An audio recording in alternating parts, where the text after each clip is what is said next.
17,000 feet की ऊंचाई, पहाड़ी दुर्गम इलाका, चारों तरफ बर्फ, तापमान माइनस में, और इस समय यह दुनिया की सबसे मुश्किल जगहों में से एक है, जहां पर लड़ना तो बहुत दूर की बात है, जिंदा रहना भी अपने आप में एक चुनौती है। गलवान की घटना में और तवांग की इस घटना में आज आप बुनियादी अंतर समझिए। 15 जून 2020 को जब गलवान में हिंसक झड़प हुई थी, तब वहां हमारे सैनिकों की संख्या कम थी और शायद हम पूरी तरह तैयार भी नहीं थे, और हमें उस समय यह भी भरोसा था कि चीन कभी समझौते के खिलाफ जाकर इस तरह की कोई हिंसक संघर्ष इस तरह का नहीं करेगा, ऐसा हमने विश्वास रखा था। लेकिन उसने, यानी चीन ने गलवान में बिल्कुल यही किया, हमारा विश्वास तोड़ा, और जो अचानक हुआ हमला था, शायद हम इसके लिए तैयार नहीं थे, और तब गलवान में हमारे 20 जवान शहीद हो गए थे। तो बड़ी बात जो आपको गलवान के बारे में समझनी है वो ये, गलवान में हमारी संख्या कम थी। गलवान में हमने ये उम्मीद नहीं की थी कि चीन इस तरह का कोई कदम उठा सकता है और अचानक से हमें सरप्राइज दे सकता है। गलवान में चीन ने हमें एक सरप्राइज दिया। हमारी संख्या कम थी और हमारे 20 जवान शहीद हुए।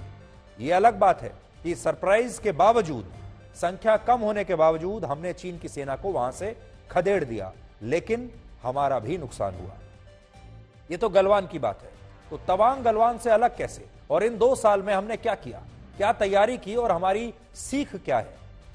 जो गलवान में हुआ वो तवांग में नहीं हुआ। तवांग में हमारे सैनिक पूरी तरह से तैयार थे, चीन के सैनिकों से कहीं ज्यादा तैयारी हमारी थी। और आपको जानकर गर्व होगा कि इस बार हमारे सैनिकों ने 17,000 फीट की उस ऊंचाई पर चीन के सैनिकों को एक तरह से दौड़ा दौड़ा कर पीटा है। इस बार हमारे सैनिक पूरी तरह से उनके ऊपर हावी रहे। आज आपको यह भी जानना चाहिए कि 9 दिसंबर की इस घटना के दौरान क्या हुआ था। तो पहले तो हमने आपको यह बता दिया कि गलवान और तवांग में फर्क क्या है। तवांग में फर्क इस बार का यह है, इस बार हमारी तैनाती चीन से ज्यादा थी। इस बार चीन ने हमें सरप्राइज नहीं किया, हमने चीन को सरप्राइज किया। और चीन ने जब अपनी बड़ी संख्या में भी अपने सैनिकों को जब वहां पर भेजा, तो वो सैनिक भी हैरान रह गए भारत की तैयारियों को देखकर। इस बार हमें जानकारी पहले से मिल गई थी, इसलिए इस बार सरप्राइज देने की बारी भारतीय सेना की थी। इस बार सरप्राइज होने की बारी चीन के सैनिकों की थी। और बड़ी बात यह है कि संघर्ष से पहले ही भारतीय सेना को यह जानकारी मिल गई थी कि चीन LAC के पास बड़ी संख्या में अपने सैनिकों को इकट्ठा कर रहा है, यानी वो गलवान पार्ट 2 करना चाहता था। उसके ये सैनिक नियमित पेट्रोलिंग के दौरान भारत के जवानों पर दबाव बना सकते हैं, ये खुफिया जानकारी हमें मिल गई थी। और यह भी पता चल गया था कि इस बार पेट्रोलिंग के दौरान संख्या अचानक से बढ़ जाएगी। इस खुफिया जानकारी के मिलते ही भारतीय सेना ने तवांग सेक्टर में स्थित इस इलाके के आसपास अपने सैनिकों की तैनाती अभूतपूर्व तरीके से बढ़ा दी। और इस दौरान इन सैनिकों को पहाड़ों की निचली चोटियों पर डटे रहने के लिए कहा गया। इसके बाद जब हर रोज की तरह 9 दिसंबर को भारत और चीन के सैनिक LAC पर इन इलाकों में गश्त करने के लिए आए, तो इस दौरान चीन के सैनिकों ने LAC को पार करने की कोशिश की, क्योंकि वो बड़ी संख्या में सैनिकों को लेकर आया था, और इसका भारतीय सैनिकों ने कड़ा विरोध किया।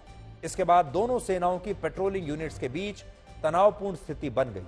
सूत्रों के मुताबिक इस समय तक चीन की पेट्रोलिंग यूनिट में 30 से 35 सैनिक थे, जबकि 300 से ज्यादा सैनिक कुछ दूरी पर चीन का झंडा लेकर खड़े हुए थे। और यह शायद भारतीय सेना को यह बताने की कोशिश थी कि वो पूरी तैयारी के साथ आए हैं और ये 300 सैनिक भी कभी भी इस युद्ध में कूद पड़ सकते हैं।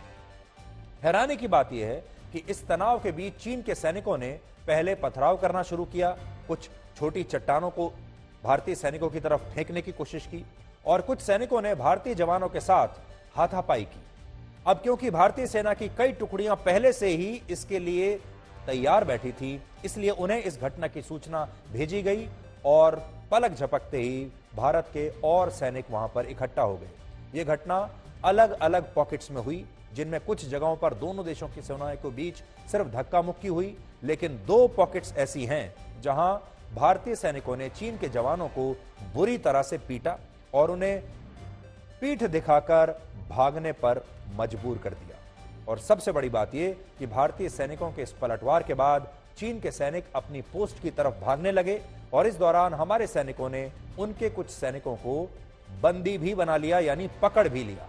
इसके बाद हमारे 50 सैनिकों का एक ग्रुप एलएसी को पार करके चीन की सेना की पहली पोस्ट तक चला गया और इस बात से चीन के जवान इतना डर गए कि उन्होंने हवा में फायरिंग की। जब कोई सेना अपनी ही किसी पोस्ट से हवा में वार्निंग शॉट फायर करती है तो वो बाकी पोस्ट तक, जो पीछे की पोस्ट होती हैं, उन तक ये संदेश पहुंचाना चाहती है कि सीमा पर कुछ गड़बड़ है और उन्हें मदद की जरूरत है।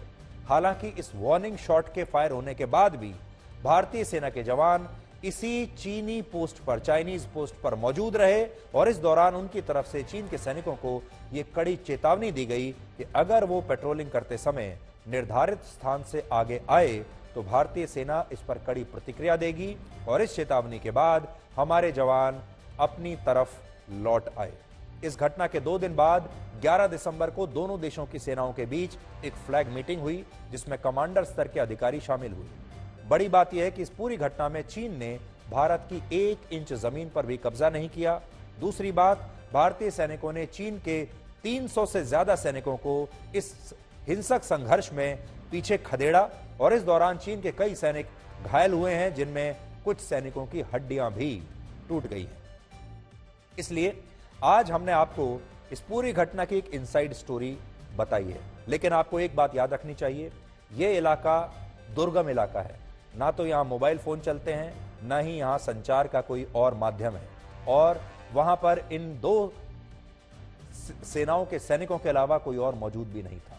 हमें भी ये सारी जानकारी हमारे सूत्रों से पता चली है और सूत्रों के जरिए जितनी जानकारी हम इस संघर्ष के बारे में इकट्ठा कर सकते थे वो सारी जानकारी हमने आपके साथ शेयर की है।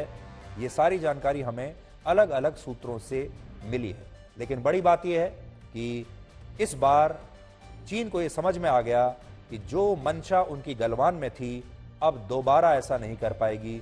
गलवान पार्ट 2 अब कभी नहीं होगा और तवांग में चीन को एक बहुत बड़ा सरप्राइज मिला और यह सरप्राइज उन्हें आगे के आने वाले दिनों में डरा कर रखेगा।